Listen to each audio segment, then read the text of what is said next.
Hello बच्चों, चलिए प्रश्न पढ़ते हैं। प्रश्न दिया है, प्रकृति में पृथ्वी पर गिरने वाले लट्ठों का मंद गति से विघटन होना किसके कारण होता है?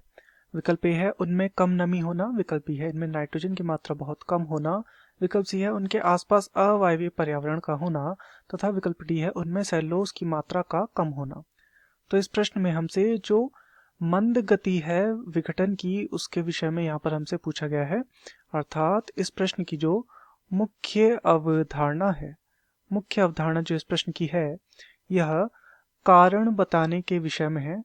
कारण, और कारण किसका बताना है? जो मंद विघटन हो रहा है उसका हमें यहाँ पर कारण बताना है। मंद विघटन का कारण बताने के विषय में इस प्रश्न की मुख्य अवधारणा है। तो चलिए जानते हैं।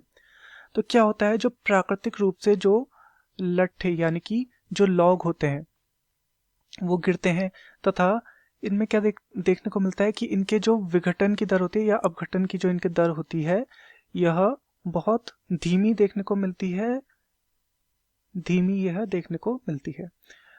तो इसका जो प्रमुख कारण है, यदि हम उसे देखें तो इन लट्ठों में नमी की कमी पाई जाती है, नमी कम होती है, तथा इनमें सेल्यूलोज की उच्च मात्रा होती है।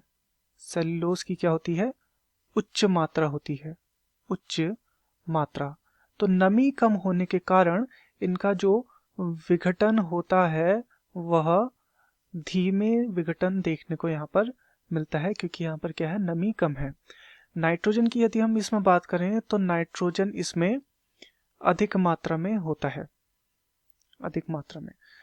तो यहाँ पर विकल्पों को देखते हैं। विकल्प ए है इनमें कम नमी होना, बिल्कुल ये हमारा सही है। विकल्प बी है इनमें नाइट्रोजन की मात्रा बहुत कम होना, तो यह गलत हो जाएगा। यहाँ पर नाइट्रोजन की मात्रा यहाँ पर ज्यादा होती है। विकल्प सी है उनके आसपास अवायवीय पर्यावरण का होना, तो यह भी गलत हो जाएगा। अवायवीय पर्यावरण में नहीं गिरते हैं वे। तथा विकल्प डी है उनमें सेल्यूलोज की मात्रा का कम होना, तो कम नहीं बल्कि यहाँ पर उच्च मात्रा देखने को मिलती है, तो यह भी हमारा गलत हो जाएगा। तो दिए गए प्रश्न का सही उत्तर होगा विकल्प ए, उनमें कम नमी का होना। मैं आशा करता हूँ आपकी यह समझ में आया होगा। धन्यवाद।